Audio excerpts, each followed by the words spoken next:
We continue today with our series about families and relationships. You'll remember that last week we left off with Joseph having been sold into slavery by his brothers, and a lot has happened between that moment and the moment of reconciliation that you heard about today in our first reading. Let me take you on a whistle-stop tour of the intervening 8 or 9 years.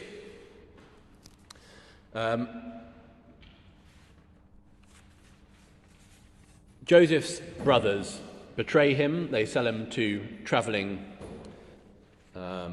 Midianites. They take him and sell him into Egypt. And Joseph remains during this time steadfast in his faith and integrity. And he gains the trust of his master, who is one Egyptian man called Potiphar. Joseph's unyielding commitment to righteousness faces another test when Potiphar's wife starts making advances towards him. He's a very beautiful young man, you see. Despite her persistent attempts, Joseph resists her. He upholds his loyalty to his master and his own moral principles. And so in a desperate act, Potiphar's wife accuses falsely Joseph of having assaulted her, and this leads to his imprisonment. Joseph's time in prison turns out to be an opportunity for him to showcase his God-given gift of interpreting dreams. He accurately interprets the dreams of Pharaoh's cupbearer and baker, one to the good and one not so much, both of whom were imprisoned with him. And when Pharaoh later experiences a troubling dream, the cupbearer, who's been given his job back, remembers Joseph's abilities and recommends him as an interpreter to Pharaoh. Pharaoh summons Joseph to interpret his dreams, which depict 7 years of abundant harvest and then 7 years of famine. Joseph interprets the dreams as a warning, a divine warning, and tells Pharaoh that he needs to appoint a wise administrator to oversee the storage of grain during the good years and then the handing out of grain during the lean. Well, Pharaoh is impressed with Joseph's wisdom and insight, and so he gives him the job and appoints him second in command with authority over all Egypt. Years later, when the famine hits, Joseph's brothers journey to Egypt because Jacob has heard that there might be some food there, and so sends his sons off to get it. Unbeknownst to them, they encounter Joseph, who'd become this powerful ruler. And after testing their character, Joseph does make them work for it. He first gets them to go back and bring other brothers back with them that they hadn't brought the first time around, and then at one point he puts all the silver that they've come to pay for the grain with back into their bags, so that as they're on their journey home, they open their bags and they look at it aghast and think, oh no, they're going to think that we've left without paying, that we've stolen the grain and taken our silver back. But anyway, eventually we get to the point of our story where we picked it up today, where Joseph reveals his true identity and forgives his brothers. And he orchestrates a reunion with his father, Jacob, and it leads to a restoration of all of the family bonds and a happy ending to the story.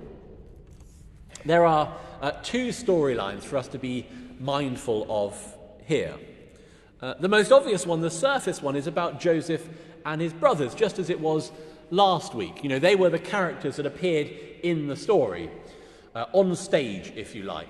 His brothers chucking him in the well and then selling him to the traders, and today in the story, his brothers realizing who he is when he reveals himself and being reconciled with him.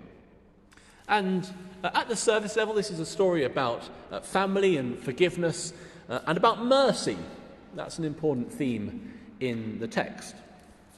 We ended last week with me saying to you that Joseph was sold into slavery and that this cycle of sin was repeating once again.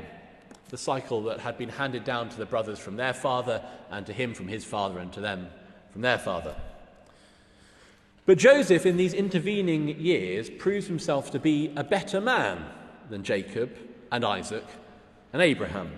He maintains his standards even when his life is threatened. You remember how Abraham and how Isaac, when they were travelling through foreign lands, thinking that they might be killed because people would want to marry their wives, said, "Oh, no, this is my sister." They threw their wives under the bus to save their own skins. And a similar story has happened to Jacob as well.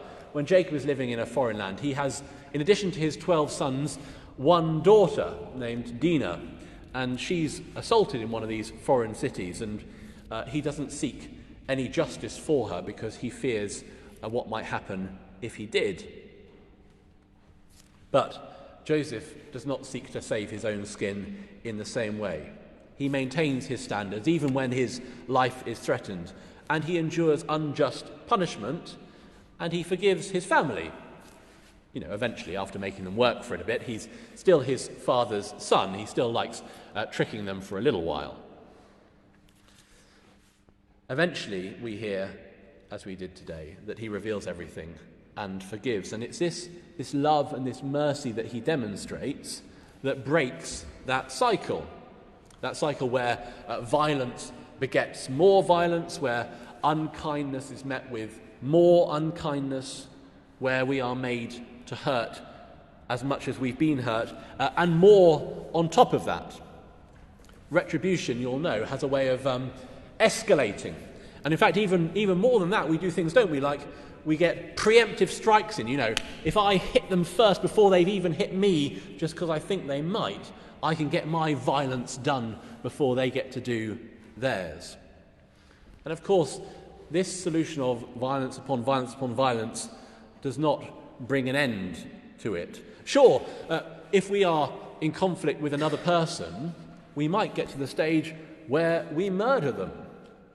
But this is no end, because the violence in that act is waged not just upon them, but upon their families and their communities, and it does not bring an end to the cycle. All that can stop it is mercy and love. And Joseph's actions are a foreshadowing of Jesus' work on the cross. An innocent and an unjustly ill-treated man responds not with vengeance, but with love. Father, forgive them.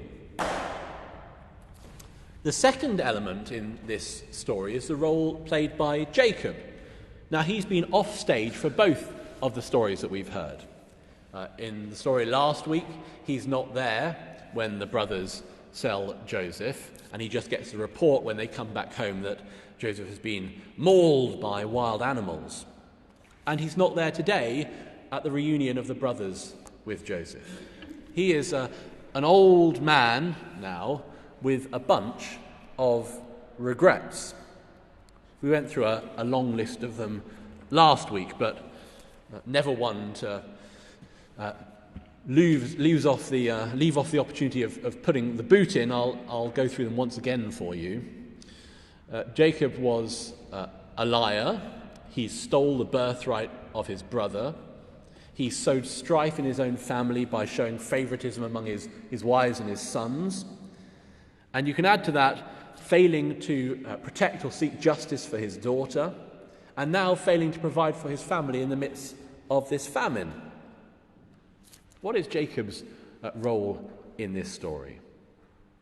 Well, when we read it from his eyes, then this text becomes a story of God providing despite our shortcomings, our missteps, despite all the things that we might like to forget. This is a theme that I've spoken to you about before. St. Paul has that wonderful passage in which he writes, "Even if we are faithless, God remains faithful because he cannot deny himself." And in this passage from Genesis, it seems that God has decided to provide for Jacob and his family despite all the things that Jacob might want to forget about his own life and his past behaviour. Indeed, by positioning his son Joseph in a place of power and influence in Egypt, God ensures that Jacob does not perish during the famine. And we hear after this that Jacob and his family migrate to Egypt and that they are given the best land that Egypt has to offer by the Pharaoh. I wanted to end with you today with a poem that I suppose, first read maybe 15 years ago, and which I've come back to over and over, and which I think speaks very powerfully into this situation that Joseph finds himself in. It's my favourite kind of poem because it's short and appropriate for today. The author, Mary Oliver, received this poem in a dream. It's called The Uses of Sorrow. Someone I loved once gave me a box full of darkness. It took me years to understand that this too was a gift. Someone I loved once gave me a box full of darkness. It took me years to understand that this too was a gift. Amen.